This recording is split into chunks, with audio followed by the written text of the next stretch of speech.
Assalamualaikum warahmatullahi wabarakatuh. Bismillah, alhamdulillah, Allahumma sholli ala rasulillah. La hawla wa la quwata illa billah. Amma ba'du. Para pemirsa sekalian, dimanapun Anda berada,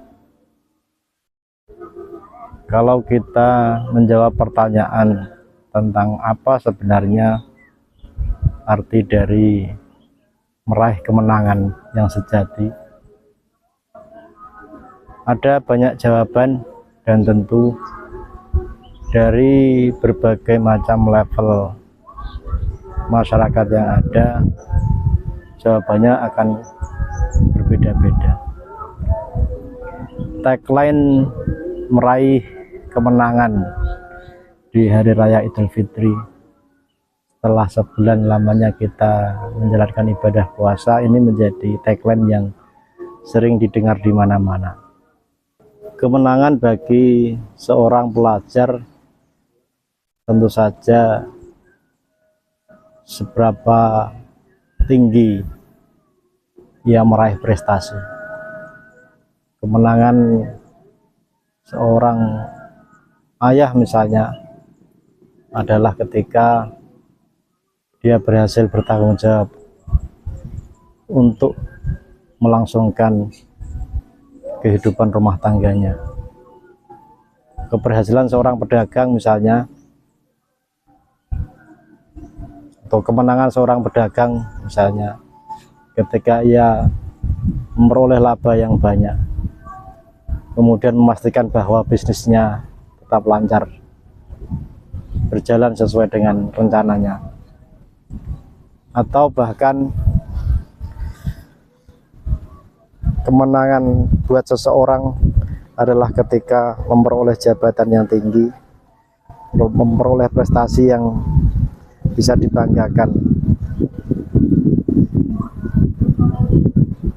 Tetapi kalau kita menilai lebih jauh lagi, kemenangan yang diraih oleh Nabi Muhammad SAW ketika memenangi perang Badar, itu adalah cerita heroik, kisah heroik yang sampai hari ini masih menjadi kebanggaan luar biasa bagi umat Islam, bahwa tentara atau prajurit atau sahabat yang jumlahnya tidak genap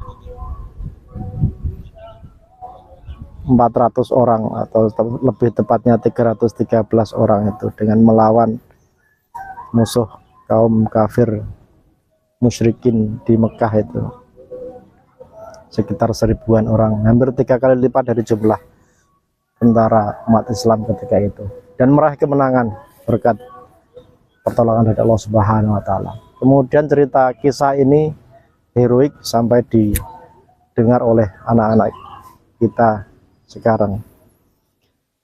Tentu sahabat ketika itu melakukan selebrasi yang luar biasa, bahwa masalah besar yang mustahil ketika dipecahkan ataupun dimenangkan untuk meraih kemenangan ini merupakan suatu prestasi yang luar biasa. Akan tapi kemenangan yang diraih di dalam perang Badar itu tidak langsung diiyakan oleh Rasulullah, tetapi beliau kemudian bersabda bahwa perang Badar adalah jihad yang kecil, yang sebenarnya jihad terbesar bagi umat Islam, apalagi bagi umat-umat sepeninggal Nabi Muhammad SAW adalah jihad melawan hawa nafsu. Di bulan Ramadan ini tentu ini berkah buat kita semua, berkah buat umat Islam, berkah buat semua mukmin yang menjalankan ibadah puasa, berpuasa pada siang hari, qiyamul lail pada malam hari, memperbanyak amal baik, memperbanyak membaca Al-Quran dan seterusnya.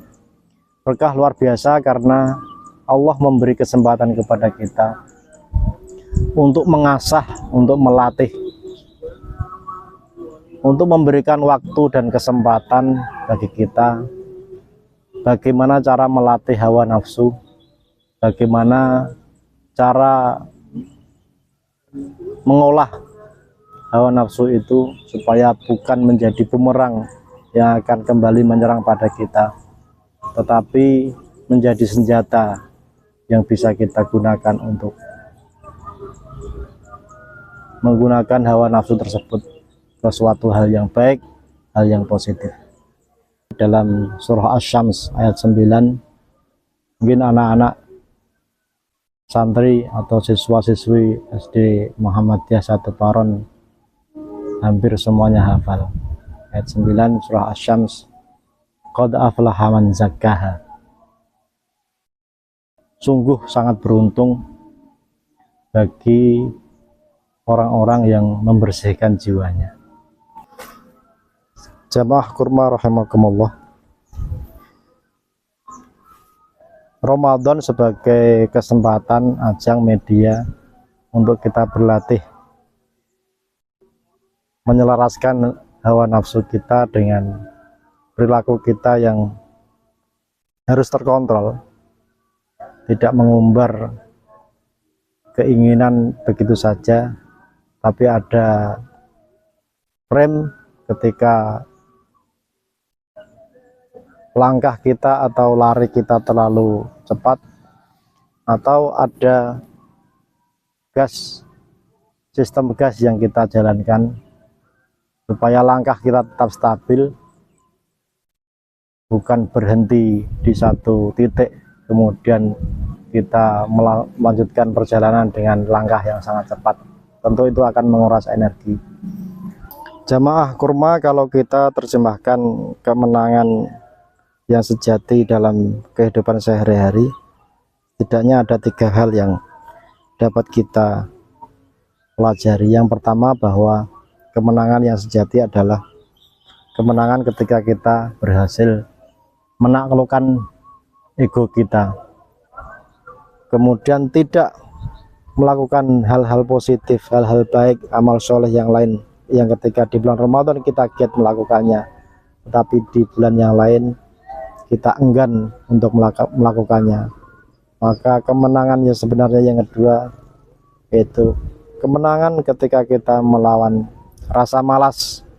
Bagi anak sekolah, tentu malas belajar itu adalah lawan yang sesungguhnya yang harus kita taklukkan untuk memperoleh kemenangan. Kemenangan yang ketiga bisa diraih ketika kita berhasil melakukan segala sesuatu dengan rasa kesabaran yang penuh. Sabar ketika musibah menimpa kita, tidak mengutuk keadaan tapi memperbaiki keadaan. Sabar dalam melaksanakan ketaatan kepada Allah Subhanahu wa taala, tetap melakukan hal baik meskipun hanya sedikit dengan cara beristiqomah selalu melaksanakan hal yang baik tersebut. Sebagai kesimpulan, mari kita semua merenungkan bersama, jangan biarkan definisi meraih kemenangan itu hanya sebatas pada seberapa banyak angka di rekening kita, atau seberapa banyak tepuk tangan dari manusia atas prestasi yang kita raih. Tetapi kemenangan yang sebenarnya adalah ketika kita mampu berkata tidak pada hawa nafsu dan berkata ya kepada taat Allah Subhanahu wa taala. Demikian, semoga kita dijadikan oleh Allah menjadi orang-orang yang benar-benar muflihun, meraih kemenangan yang sejati. Assalamualaikum warahmatullahi wabarakatuh.